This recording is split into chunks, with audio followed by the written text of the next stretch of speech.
Hi there, my friend. I'm Peter Barron, and welcome to today's Independent School Moonshot podcast. I am thrilled to be joined by my friend Brett Jacobsen, who is the president of the Southern Association of Independent Schools, SAIS. If you don't know Brett, before SAIS, he was the head of school and CEO of Mount Vernon, and he and I got to know each other while he was there. And I've just always appreciated his perspective on school, perspective on the business model that supports school, the perspective on really kind of tapping into that entrepreneurial side of our abilities. And I thought, I'm going to reach out to Brett and ask if he would love to come onto the pod to talk about, like, how do you cultivate that entrepreneurial mindset in an independent school setting? And so that's what we're going to talk about.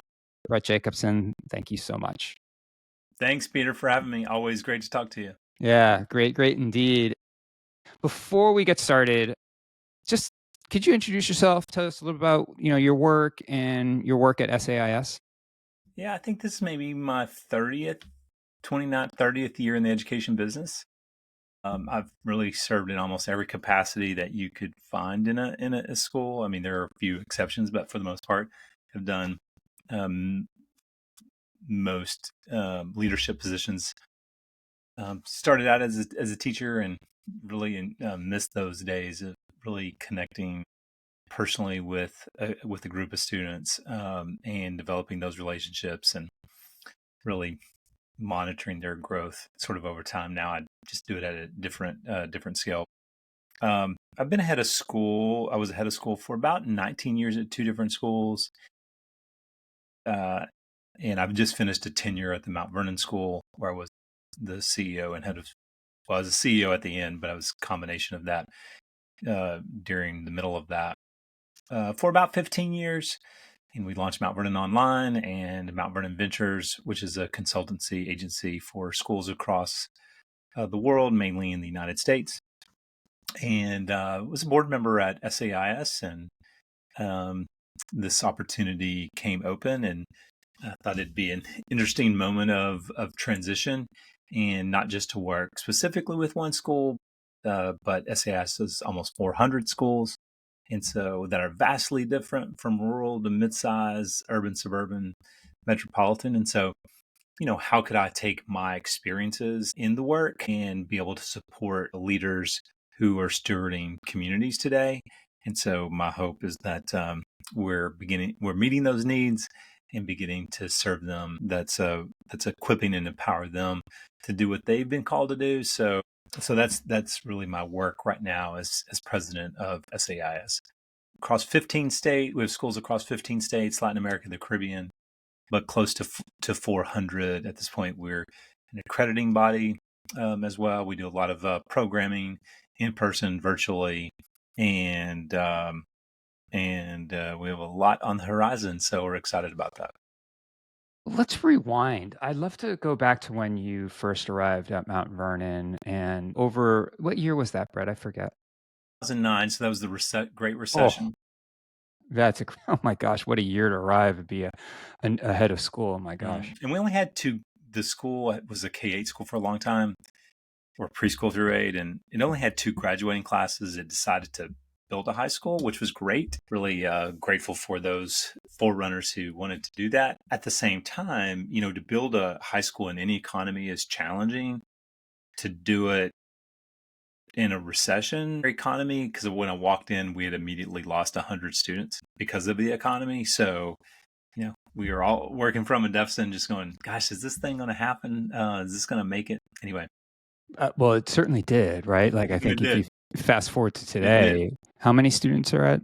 Yeah, we had about 740 and less than 110 in the upper school. And today, I think it sits close to 1,300. And my oldest daughter just graduated this past year, and there were more than 110 in her graduating class. So the upper school probably has close to 100, at this point, almost close to what the entire school population was at the time.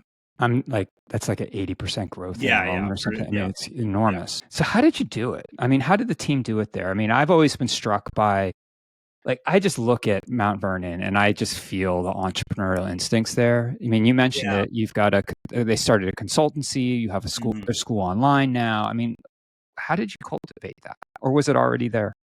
Well, I think it's a combination of things, but I think when you're and this may be too hyperbolic or extreme at this point, but over dramatic. But when you're in a moment of survival, again, the recession with 20 to 30 kids, I mean, we'd have an open house. I was like, is anybody coming? I wouldn't give a group tour because I was too embarrassed that only 2 or 3 families would show up. So we were amazing at individual private tours. Obviously, that's changed. But the thing is, when you are in a position of either in a startup or turnaround, so I think it's important as we go through this conversation is really for our listeners to think about what organization are they inheriting or are they a part of? Because it really, to some degree, requires a different degree of offense and defense. So in my case, it was kind of in a turnaround, a little bit of a realignment. So I had to play much more offense, especially if you have a budget, you have people, you're responsible for a lot of people, you've been hired to do something. It requires you to get really creative. And I think I walked into the back door of entrepreneurialism without knowing it. And it just forced us. I will say another variable that contributed to that. My doctorate's from Baylor, and at the time in that program, they've changed the program now, but I felt like it was more of an MBA program than anything. And the type of research and work we were doing was really fascinating. And I say that because in 2009 and 2010, when we were like, gosh, how are we going to do this? We looked at Harvard's Blue Ocean Strategy and began to think, because, when you look at the word entrepreneurialism, this is an idea about a new venture, an opportunity. How do you assess the risk behind it? Are you going to be resilient through it and overcome those setbacks, and the ability to iterate and iterate, again, and the adaptability sort of, required. And so we applied the Blue Ocean Strategy as a way to say, hey, we want to meet people at their value of why they're hiring you to send their children to an independent school. At the same time, how can we do what we think is best for kids in terms of teaching and learning? And it allows us to actually differentiate ourselves in the market. So we're not beta testing kids. We're putting them in a position to thrive and be highly engaged and really motivated. And we'll just see if this word of mouth kind of, catches on, within our community in the greater metropolitan Atlanta market. And it kind of did. Now, there are a lot of ups and downs along the way, a lot of failures, a lot of messiness in the middle, as Scott Belsky talks about in that book. But, so those are a couple of variables that played along the way. By the way, that book's called Messy Middle. It's a Messy Middle, yeah. Love it. Great book. So talk to me though about I think you've said this to me before, but you've said something along the lines of we focused on being better at what we do, or how did that play into it? Yeah. So, I'm here in Atlanta, so the Chick-fil-A is a dominant company in this space. And I just heard this story in a moment of 2009, 2010, in the midst of all this other discussion. By the way, the world is flat, a whole new mind, like these seminal books and people were speaking to all these things. So this is also happening at the same time. But anyway, there was a story where Boston Market was their main competitor at the time. And people around the boardroom table were saying, we should open a store here. We should open a store there. And I guess Mr. Cathy set up and said, hey, when we get better, our customers are going to demand that we get bigger. And so at the time, people were pressuring me on what type of retention strategy we should have. Retention strategies, they wouldn't retain kids, but the community felt like we needed to do something, and therefore at least we've tried doing something, regardless of whether it would work or not. And I was just trying to point out, if we continue to get better at what we do, meaning partnering with families and educating children, if we get better at that, there's going to be a return on that investment. And that was the bet to be played. And it really just came down to that. And so I hope people feel that we got better, because they certainly demanded that we get bigger. And so that's kind of the essence of where that came from. What does that look like, though? Like, what does getting better mean? I think there's a range of things.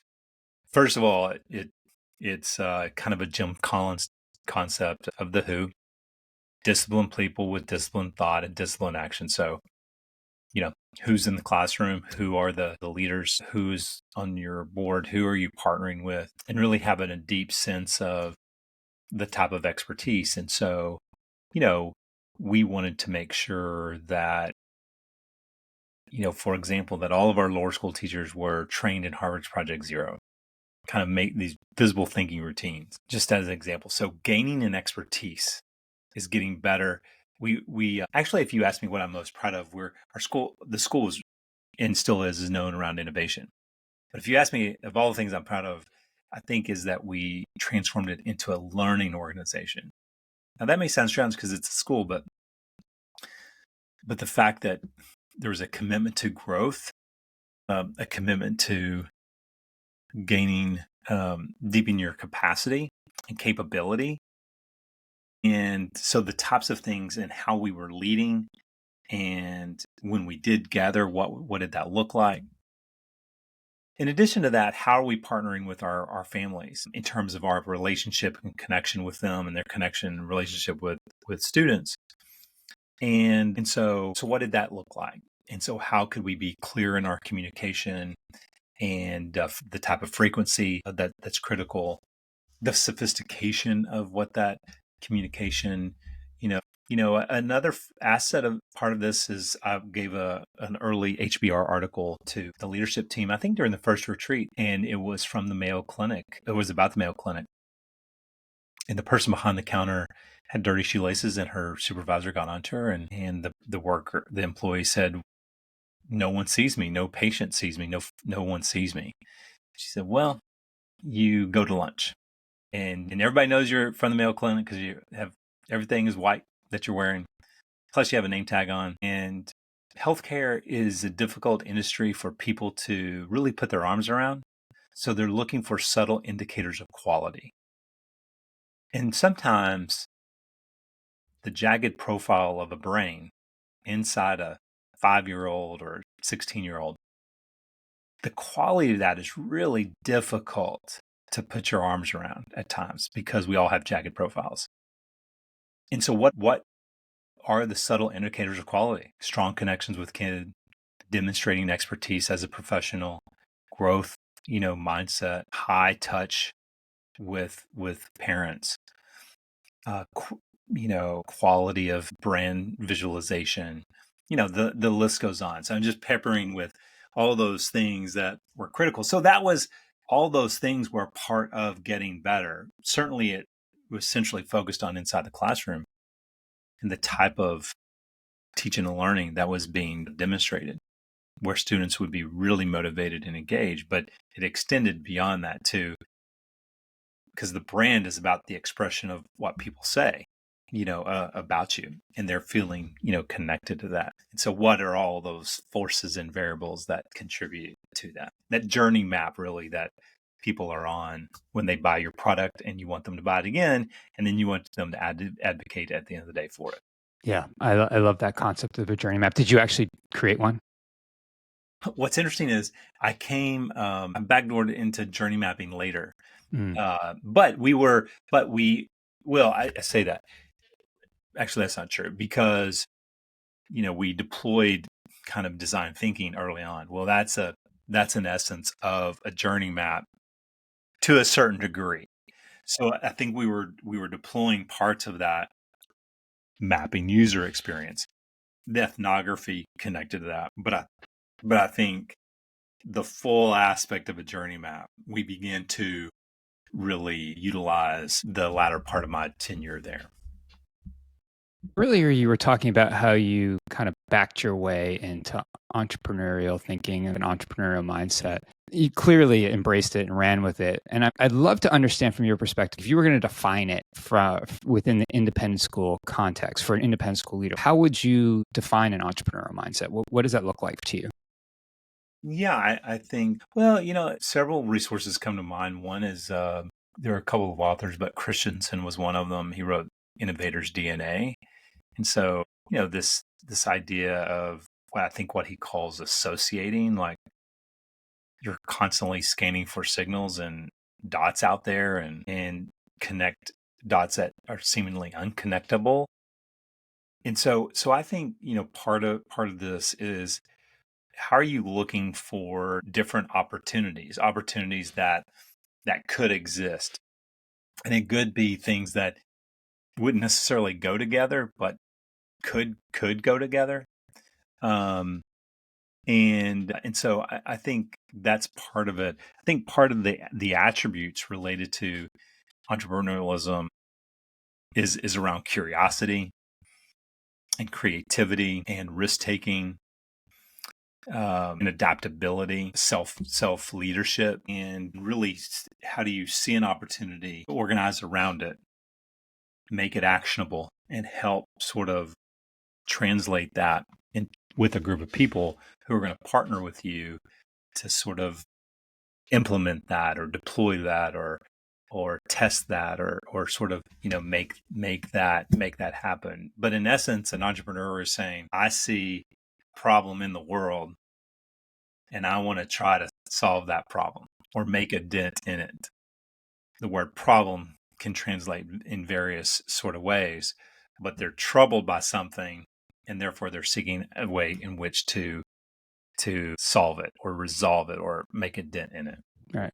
What I find fascinating is that for a long time, you were kind of boots on the ground running schools, right? So very focused on the work that's happening inside of your community. Now, I guess interestingly, with Mount Vernon Ventures, that gave you a chance to work with, schools outside Other of your people, yeah. community, Mhm. which is, I mean, that probably is another whole conversation about how did Yep. you think to create a consultancy. But now that you're at SAIS and 400 schools,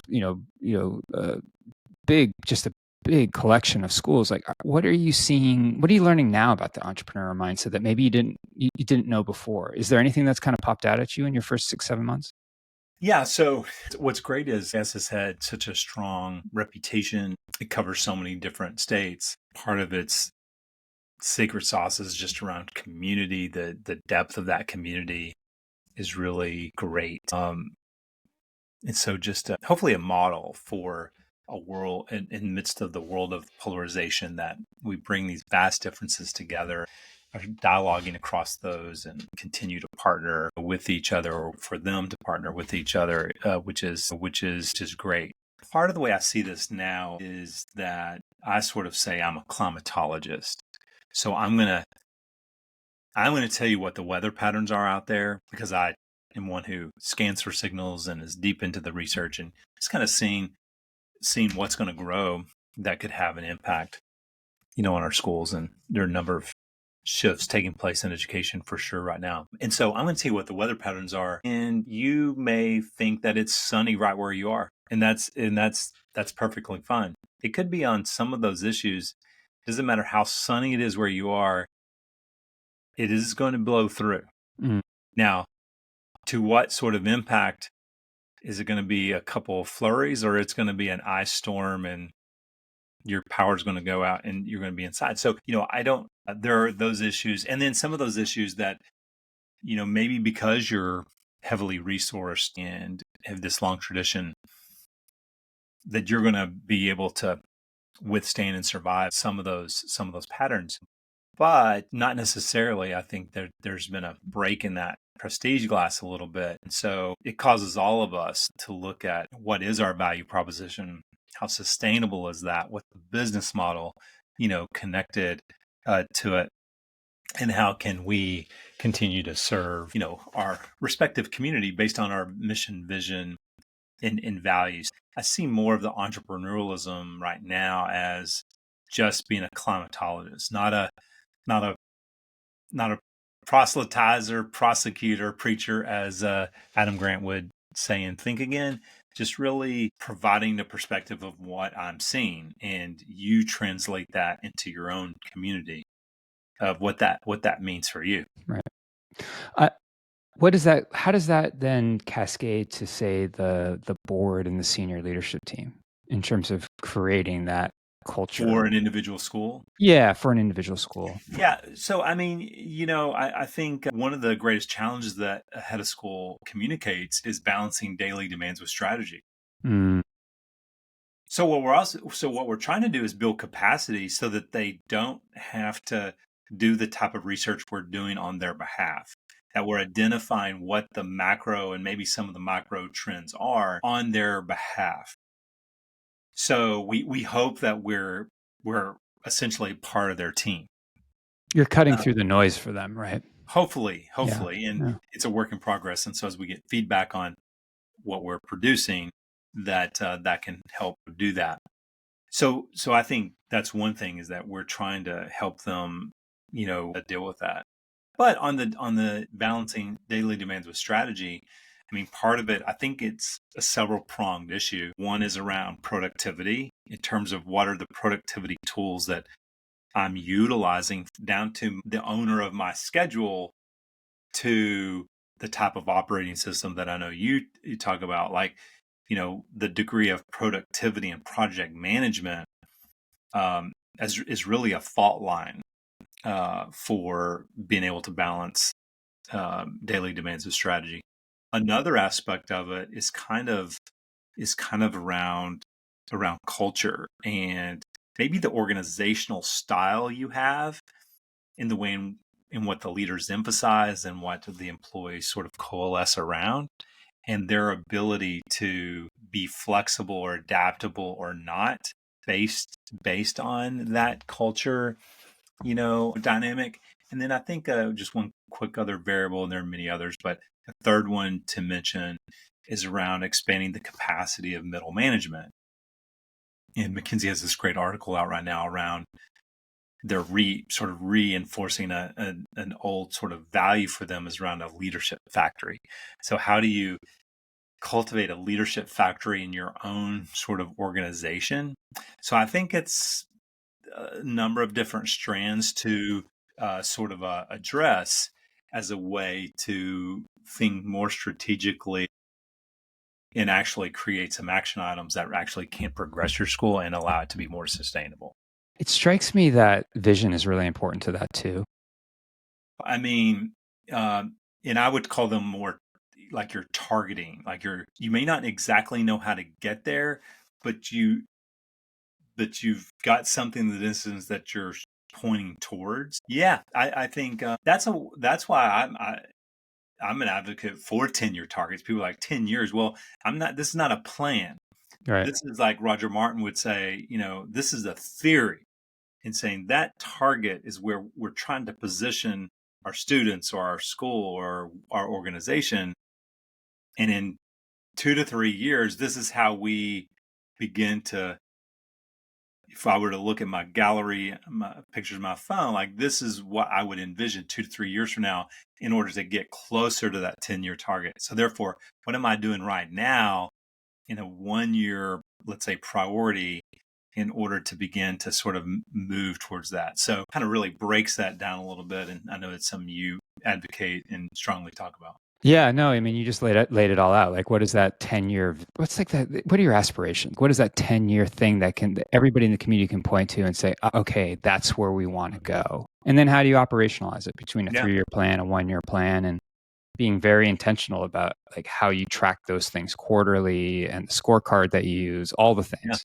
Yeah. And for those who are really believe like data is critical, well, data should be a part of that matrix when looking at that 10-year 100%. target. So we're not talking necessarily about squishy, qualitative dynamics. And certainly there are qualitative pieces in a school that are critical, that are unlike corporate settings. However, that in order to reach that 10-year target, there's a budget number probably attached to that. Sure. Right. And so then how are you, and it's probably not the budget number you currently have. Hey, Last question as we begin to wrap up here. Let's kind of run through a scenario. Imagine, and this probably happens to you in your role every day, but imagine a head called you and said, Brett, I know as an organization, we need to lean into more entrepreneurial thinking, but I'm just not entirely sure where to start. How would you approach that question? How would you answer it? They call Peter Barron. Oh, come on. You're better at this than me. I mean, I am a big proponent of small deposits have a cumulative effect. And I think part around innovation, there's just fatigue around the word and it sounds too revolutionary. And the way in which I would approach your question is what I think about innovation and really trying to understand what your intention is. Now, this is controversial because not every the innovators in the world would really speak against this first step is really around optimizing your organization. And that's about a tweak, an adjustment, a small shift. And if you just camped out there, that is going to have a cumulative effect. And that's not a theory of mine. That's just experience. I can Brett, of all the schools that I've interviewed, the ones that have really undergone like significant change and growth, all of them always talk about we started with optimizing what we got. And there's a perspective out there right now in our ecosystem, which I completely respect. It's more about completely disrupting the current system, and I respect that voice. I'm asking, help me see what you see. But I think that when you're stewarding a community, these small deposits can have a cumulative effect, and this cumulative effect, they will start asking you for more. They will start asking you, they will then point out any hypocrisy or conflict in what you're asking them and what they're doing and how you're not living up to it in other areas. So then you get to a point where like, then we can move to the next level of transformation, of replacing one method with another. Now, you can also have transformative things go on while you do, and you probably should. But just to get started, like scan for signals. What I mean is like, it could be a billboard. It could be a Gen Zer sitting in the hallway talking about something. It could be, many years ago, it was like the California system said they're no longer going to utilize the SAT. Well, that was a signal. Now, was it going to grow? I don't know. And it did. Now there's been a contraction, but nonetheless, it grew to something that has an impact on what we're doing. I mean, if the Carnegie Foundation and ETS is saying there needs to be a new currency of education versus seat time and contact hours, wow. I mean, that's great.